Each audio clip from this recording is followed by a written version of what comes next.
No, Francisco, ¿qué pasa? Dime. Men, voy a vigiar. No sé nada. No te preocupes, yo te voy a dar. Sígueme. Y ustedes también si no quieren.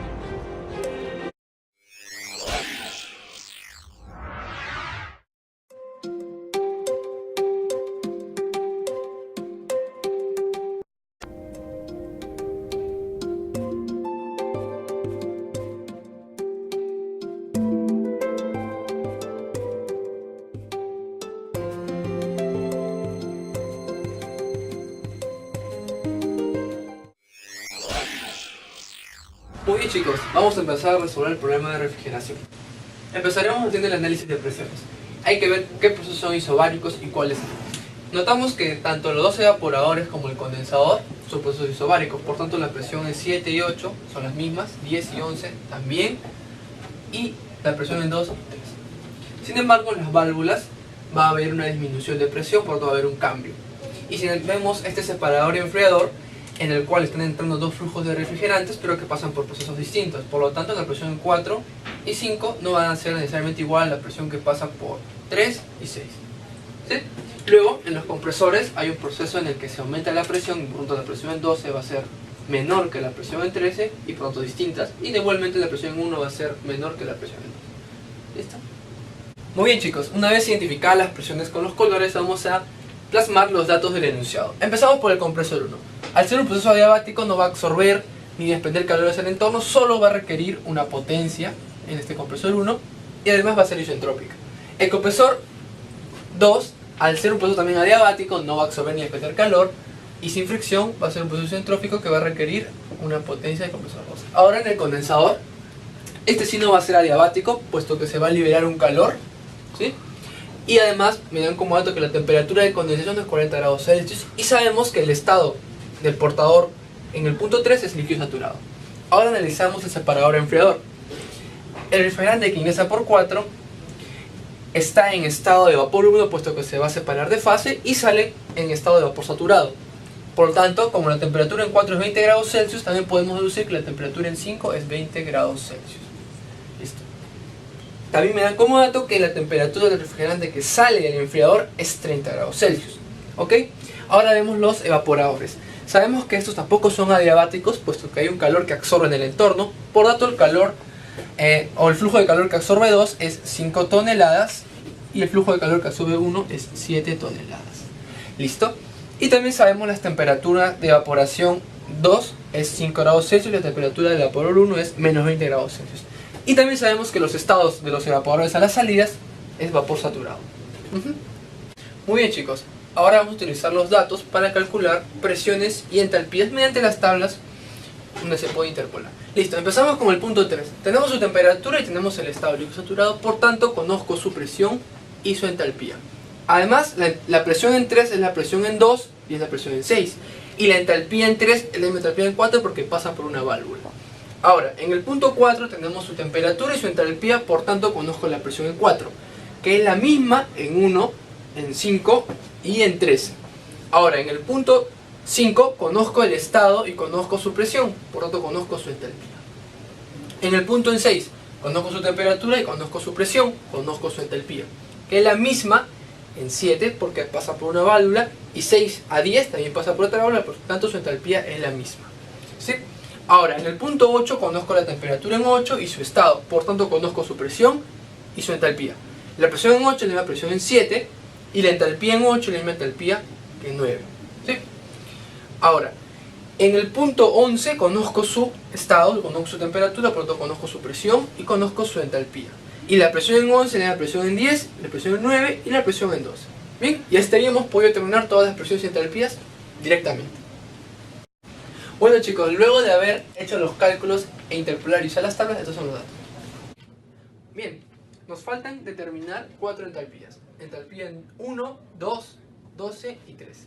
Para eso vamos a utilizar los datos que nos dan primero de los flujos de calor que ingresan en los evaporadores. ¿Para qué? Para poder determinar los flujos que pasan justamente por estas dos líneas mediante la primera ley de termodinámica.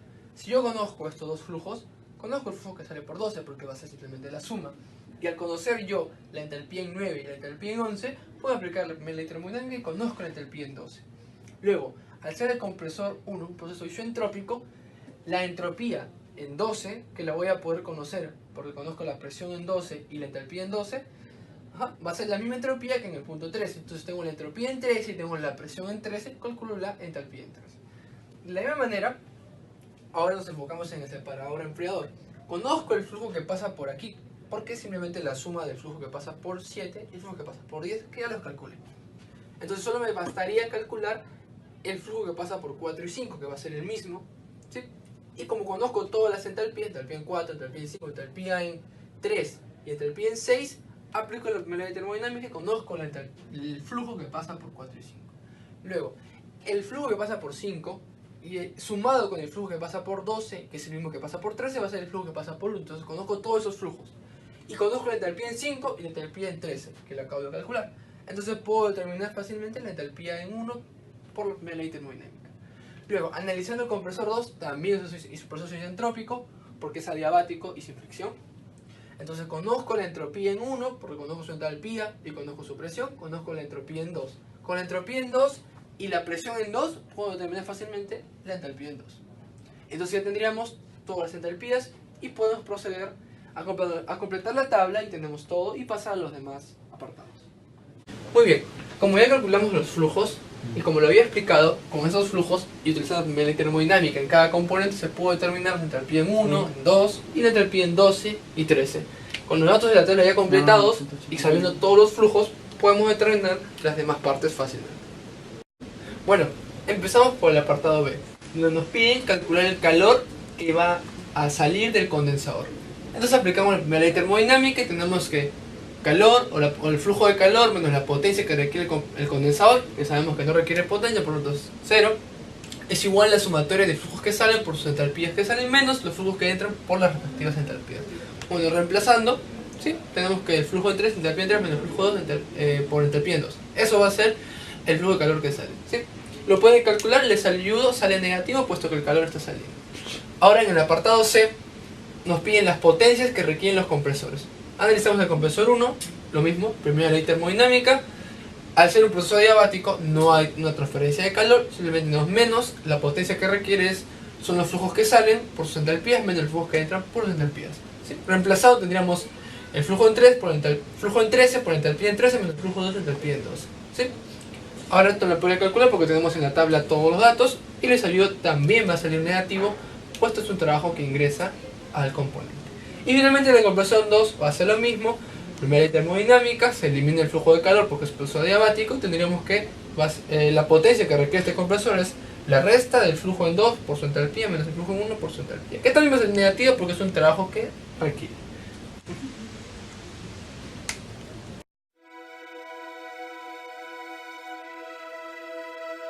Muy bien, luego de un largo trajín ya estamos en la última parte donde nos piden el COP del ciclo.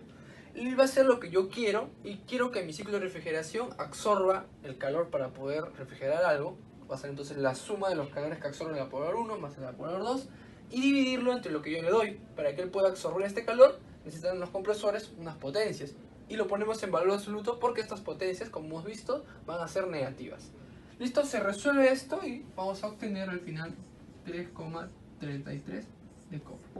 Bueno, y ya habremos acabado y será para otra oportunidad.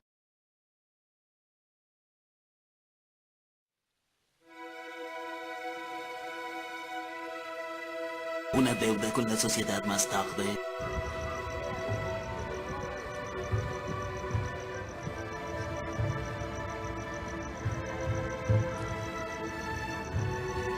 Bueno chicos, al final de todo no se pudo salvar a este cadete, así que lo siento.